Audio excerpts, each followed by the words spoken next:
नमस्कार साथियों, मैं दिलीप कुमार मेहता, जीरो न्यूज़ रामगढ़ से। सर, अभी एक ऑडियो क्लिप सुनेंगे आप, जो गया से मोहम्मद फारूक जी पृथ्वीराज यादव से बात किए हैं। वो सच्चाई को बताने के बजाय कहते हैं कि ट्वीट करो और मेल करो, जूम मीटिंग में ऐड हो जाओ, ग्रुप में ऐड हो जाओ, और वो ये कहते हैं कि कंपनी ने जो भी गलत किया उसे छोड़ो, अब समाधान कैसे है, धरना दो, अभी लॉकडाउन है, अभी धरना नहीं दे सकते। तो सच्चाई को आप और हम बिल्कुल समझिए सर, ये संगठन वाले क्या कहना चाहते हैं। आइए सुनते हैं उनकी। हेलो। हेलो, नमस्ते सर जी। नमस्कार जी, नमस्कार सर जी, आप पृथ्वीराज जी बोल रहे सर। जी हैं? जी सर, मैं सर मोहम्मद फारूक जी बोल रहा हूँ बिहार से।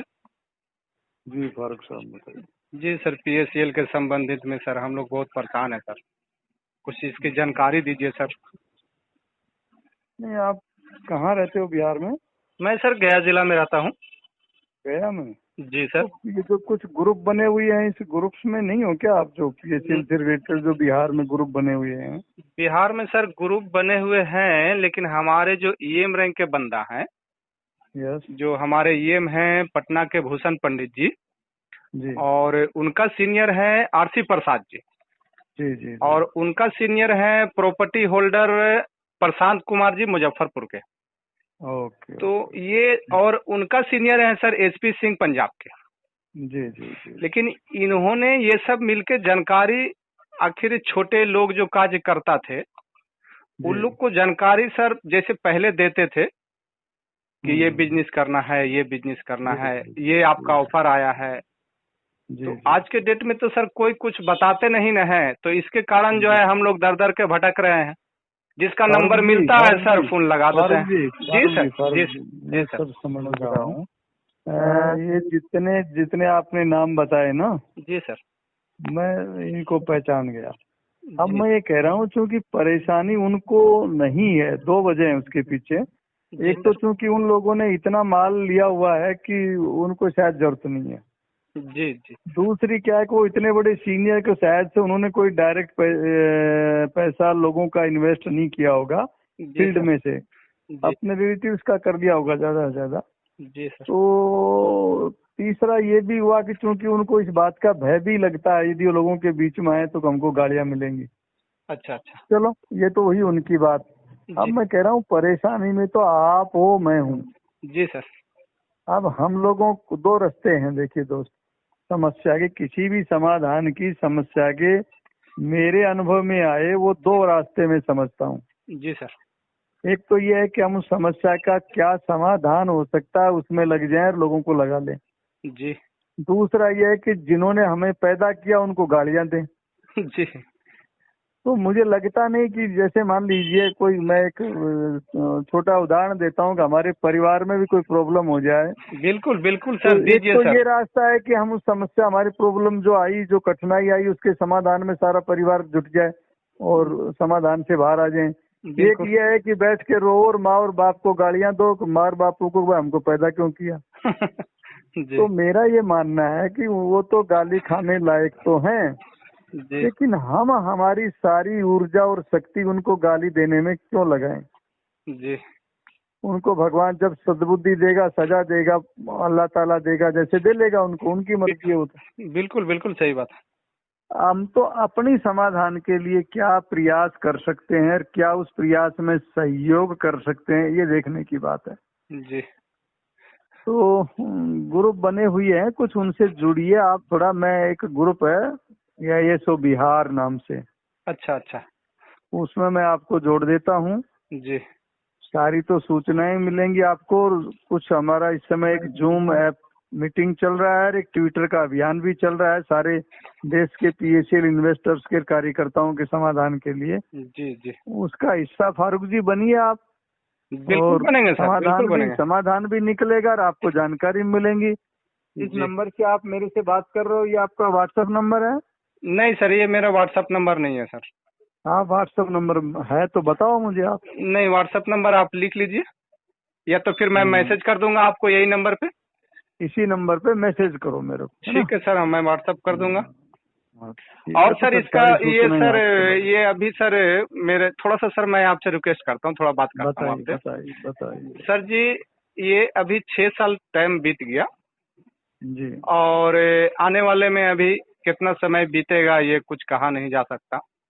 जी। तो क्या संभव है सर, क्या आप इस पर कुछ हमको देखो बताएंगे? ऐसा है फारूक जी कि पेमेंट पैसा लोढ़ा कमेटी को जिम्मेदारी दी अच्छा अच्छा। और लोढ़ा कमेटी के पास पैसा कहाँ से आएगा उसका उन्होंने सोर्स और स्रोत जो बताया वो ये बताया कि जी कंपनी की सुप्रीम कोर्ट ने कि कंपनी की सारी प्रॉपर्टी को नीलाम करो, वहां से पैसा जनरेट करो, लोगों को दो। जी अनफॉर्चुनेटली दुर्भाग्य से जब से मोदी हमारे राजा बने हैं जी। तब से प्रॉपर्टी को कोई पूछ नहीं रहा है। अच्छा साथियों, यहाँ पर वीडियो मैंने इसलिए रोका कि प्रॉपर्टी बिक नहीं रही है। देहरादून की प्रॉपर्टी बिक गई, उसकी सच्चाई पृथ्वीराज नहीं बताएगा। देखिए फिर आगे क्या सुनते हैं, इनको सब सच्चाई मालूम है। फिर सुनते हैं सर आगे इनकी बात। कि वो बिकी है, अच्छा उसका पैसा आया है तो चूंकि पहले 2500 वालों को दिया, फिर 5000 वालों को दिया, फिर 7000 वालों को दिया, और अब 8000 वालों को दे रहे हैं। अच्छा अच्छा। उसके बाद 10,000 वालों को शुरू यहाँ पर देखिए सर, फिर इन्होंने बताया 2500 वालों को दिए, 5000 वालों को दिए, 7000 वालों को दिए, 8000 वालों को दिए। लेकिन 2500 वालों को कितना दिया, 5000 वाले कितने संख्या में दिया, 7000 वालों को कितने संख्या दिया और 8000 वालों को कितने में दिया। यहाँ लोगों की संख्या भी तो बताइए पृथ्वीराज जी। 100 में से 3 4 5 को दे दे रहे हैं, ये भी तो बताइए। आगे सुनते संगठन के साथ रह के संगठन की ताकत बनाई, जी जी तब तो देखो पैसा मिलेगा, नहीं तो ये देश में ऐसी स्थितियां बनी हुई कोई किसी को नहीं देता है। जी जी। बस तो ये समझ लो कि आज हमारे जो मूल अधिकार है उनको जो हमें अपने आप मिल जाने चाहिए संविधान की जो ताकत के हिसाब से, प्रजातंत्र के राज के हिसाब से, जी उनको भी लेने के लिए हमें सड़कों पे आंदोलन लड़ा जा रहा है। इस तरह की प्रजातंत्र की हमारी व्यवस्था खराब हो गई है। बिल्कुल सही बात है सर। इसलिए पैसा लेना है तो दोस्तों लड़ना पड़ेगा, अदालत में भी सड़क पे भी। जी वो तो ये लड़ना पड़ेगा सर, नहीं तो नहीं मिलेगा। कोरोना के टाइम में ना अदालत काम कर रही है ना ही सड़क पे आंदोलन किया जा सकता। जी इसलिए हमने आज के युग का जो सबसे ज्यादा प्रभावी तरीका है ट्विटर करने का, वो लोग अभियान हमने चला रखे हैं। एक अच्छा हम 20 जून को कर चुके हैं, एक 12 जुलाई को कर चुके हैं, एक अब 23 अगस्त परसों है। अच्छा अच्छा। ओके, आप उसका हिस्सा बनिए दोस्त, पैसा मिलेगा, बशर्ते कि सब लोग साथ रहे तो। नहीं तो ये सरकार और ये सब चीजें ऐसी हैं, कुछ नहीं देंगे। तो सर ट्वीट तो करने हमको नहीं ना आता है।